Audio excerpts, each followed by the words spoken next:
So I'm going to try to say this smoothly, which I'm not very eloquent with speech. I'm better at writing. You know, with writing, you can edit, you can correct, you can perfect it as much as you can, and then bring it out and publish it. And you can be proud of what you wrote. And it usually takes a long time. I mean, it usually takes more than you actually have time to invest in it.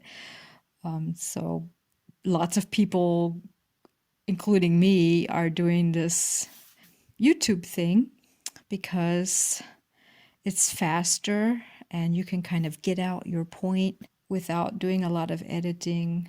But of course, it's going to be imperfect. And especially somebody who's not used to talking, like not really paying attention to what their voice is bringing across, you know?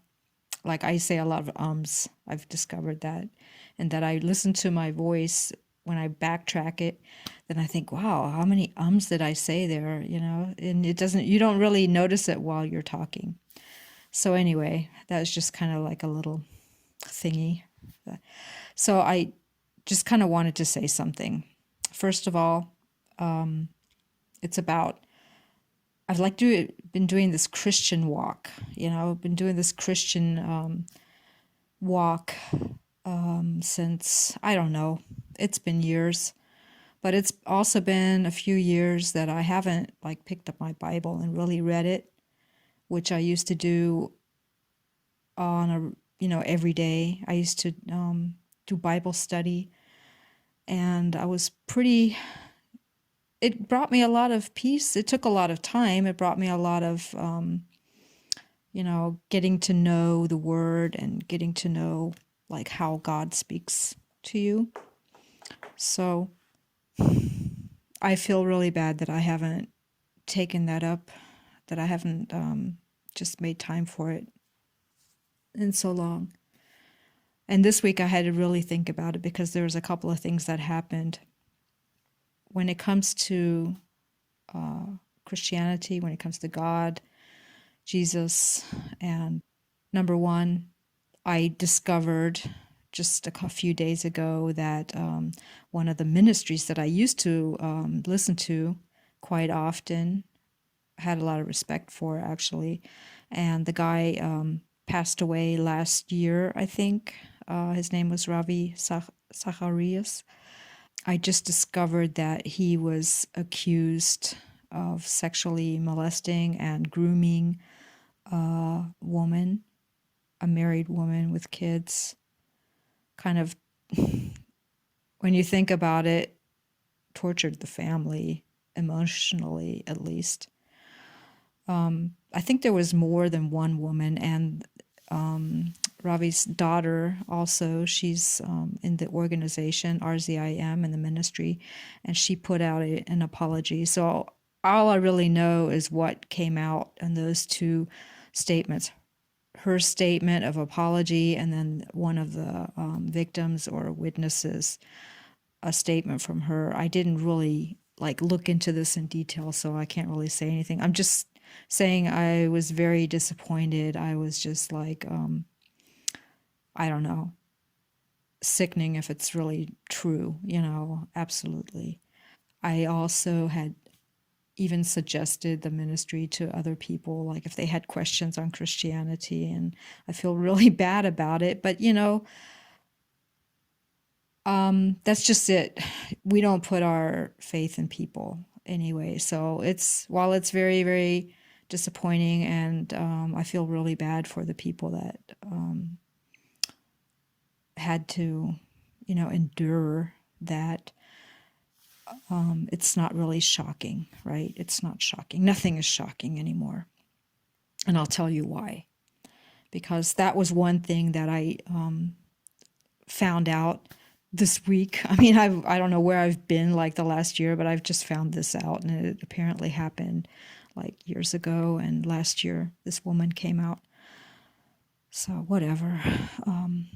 And another thing then I found out, is another preacher, Russ Dizdar, and Rob Skiba.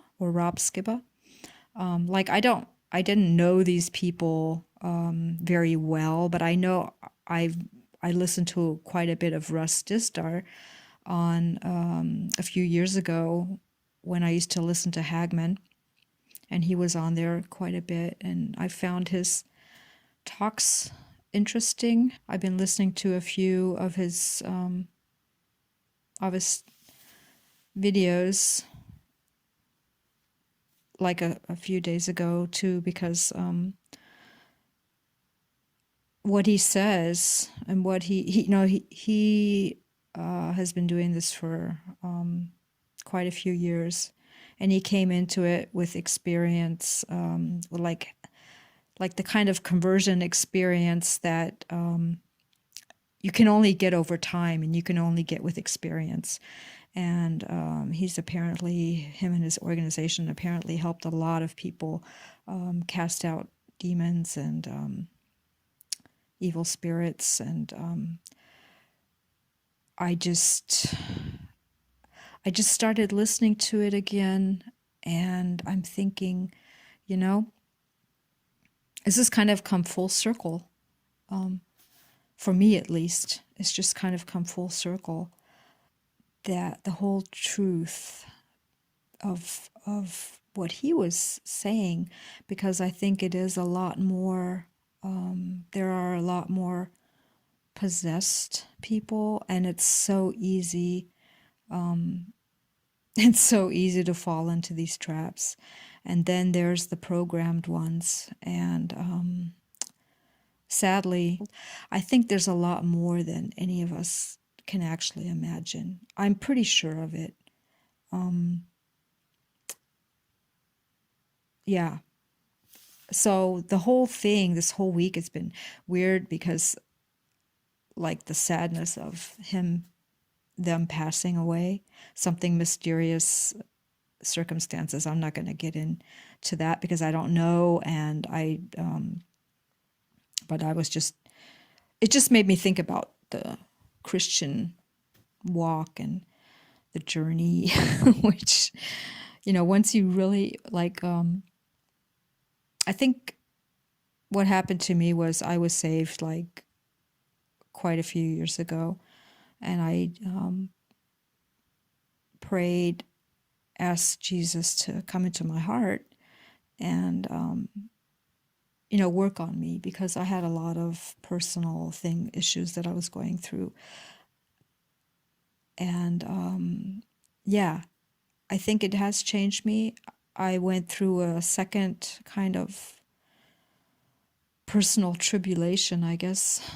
I'm not going to get into the details about it, but I don't want to say I lost my way, but I've kind of took another path. I took a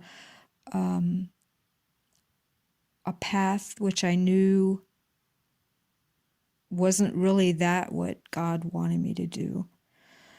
And I realized that even though I did that, and even though I got warnings, and I did it anyway, because I thought I had it all under control.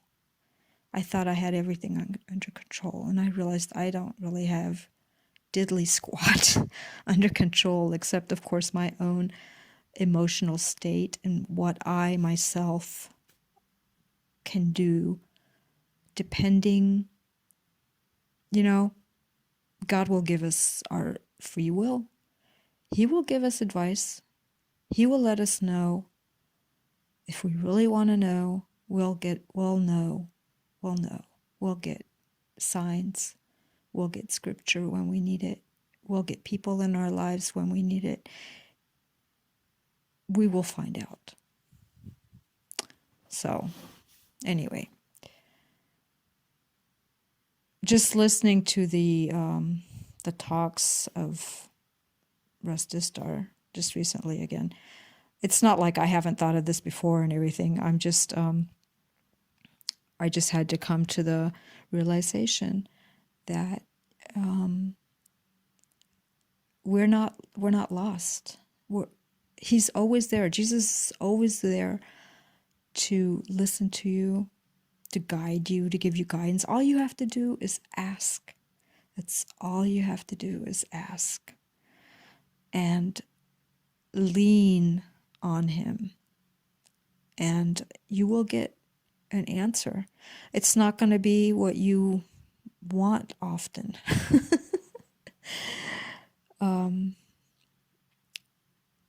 But it's going to be what's right for you. So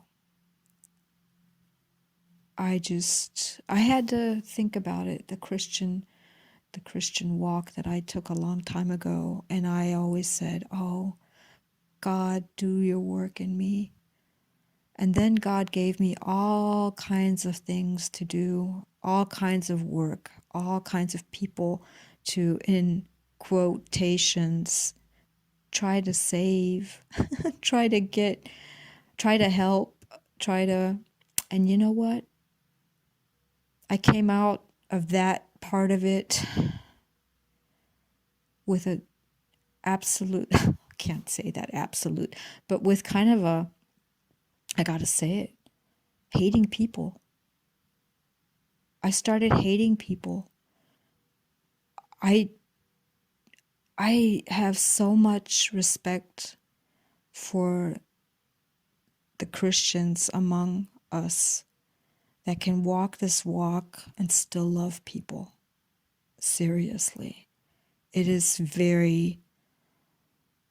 you gotta be godly if you can still do that after seeing some of the things that people see, or after experiencing certain things. So anyway, I'm babbling on, but I'm just saying, I'm so glad I found my way back home. So that's just my babbling on talk, and these two men I hardly knew, I hardly listened to, but I hope they can realize how much of an impact they made on people. And they certainly did me, even though I'm just getting to know them. So that's it. Take care.